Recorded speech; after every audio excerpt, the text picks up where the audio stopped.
ಒಂದು ಬಾಳೆಹಣ್ಣಿನ ಅಂಗಡಿ ನೋಡಿದೆ. ಆ ಬಾಳೆಹಣ್ಣಿನ ಅಂಗಡಿಯವನು ಬಾಳೆಹಣ್ಣು ಮಾರ್ತಾ ಇದ್ದಾನೆ. ಕೇಳಿದೆ ಕೆಜಿಗೆ ಎಷ್ಟು ಅಂತ. 50 ರೂಪಾಯಿ ಅಂತ ಹೇಳ್ದ ಅವನು. ಮನೆಯವ್ರಿಗೆ ಕೇಳಿದೆ, ಏನೇ ತಗೊಳ್ಳ, ಸುಮ್ಮನಿರಿ, ಮುಂದಕ್ಕೆ ಹೋಗುವ. ಸರಿ, ಇನ್ನೊಂದು ಅಂಗಡಿಗೆ ಹೋದೆ.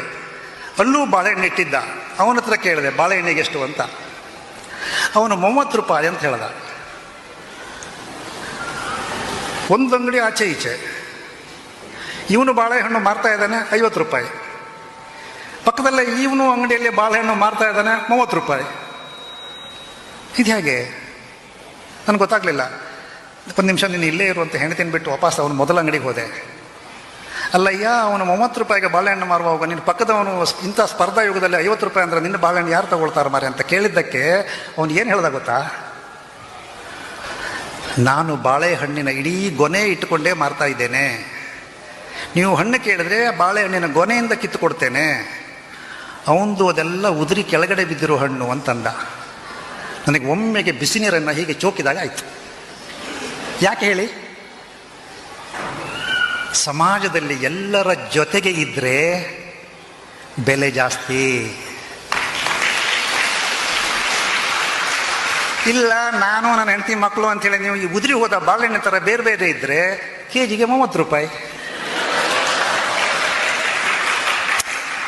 ಅಲ್ಲೇ ನನಗೆ ಅನಿಸಿದ್ದು, ಅಯ್ಯೋ ಅದೆಲ್ಲ ಅವ್ರ ಮೇಳ ಮರ್ರ ರೋಟ್ರೆ ಜಯ ಜಯಕಾರ ಮಕ್ಕಳು ಸಿತ್ತ ಕಾಣಿ ಅಂತ ಅವ್ರು ಹೇಳಿದ್ದಕ್ಕೆ ನನಗೆ ಅನಿಸ್ತು, ಸಮಾಜದಲ್ಲಿ 4 ಜನರ ಜೊತೆಗೆ ಯಾರು ಇರ್ತಾರೆ ಅವರಿಗೆ ಬೆಲೆ ಜಾಸ್ತಿ, ಮೌಲ್ಯ ಜಾಸ್ತಿ, ತೂಕ ಜಾಸ್ತಿ, ಅವನ ಬದುಕಿನ ಸಾರ್ಥಕ್ಯ ಜಾಸ್ತಿ.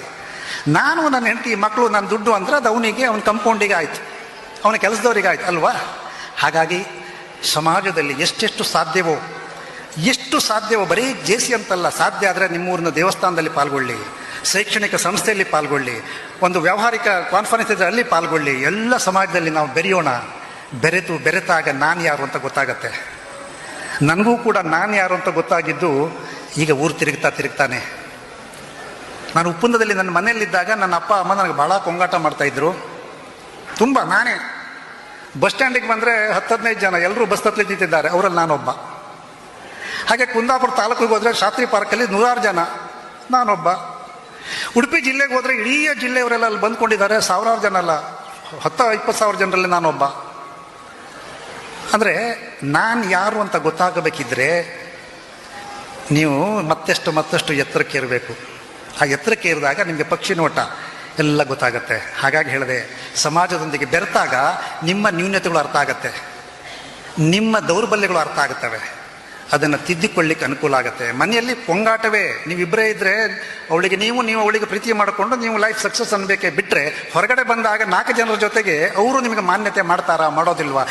ಯಾರಿಗೆ ಮಾನ್ಯತೆ ಮಾಡ್ತಾರೆ ಅಂತ ಹೇಳಿದ್ರೆ, ಮೊದಲು ಪಾರದರ್ಶಕ ಬದುಕಿನವರಿಗೆ ಮಾನ್ಯತೆ ಮಾಡ್ತಾರೆ, ಅತ್ಯಂತ ಪ್ರಾಮಾಣಿಕರಿಗೆ ಮಾನ್ಯತೆಯನ್ನು ಮಾಡ್ತಾರೆ, ಪರಿಶುದ್ಧವಾದ ಮನಸ್ಸುಳ್ಳಂಥವರಿಗೆ ಪ್ರಾಮಾಣಿಕನ ಮಾಡ್ತಾರೆ, ನಿಸ್ವಾರ್ಥವಾಗಿ ಯಾರು ತ್ಯಾಗ ಸಹನೆಯಿಂದ 4 ಜನರ ಜೊತೆಗೆ ಬೆರೀತಾರೋ ಅವರನ್ನು ಮಾನ್ಯ ಮಾಡ್ತಾರೆ. ಇದೆಲ್ಲ ಗುಣಗಳು ನಮ್ಮೊಳಗೆ ಸೇರ್ಕೊಳ್ಬೇಕಾದ್ರೆ ಮನೆಯಲ್ಲೆಲ್ಲ ಸಮಾಜದಲ್ಲಿ ಸೇರಬೇಕು, ಸಮಾಜದಲ್ಲಿ ಬೆರೀಬೇಕು.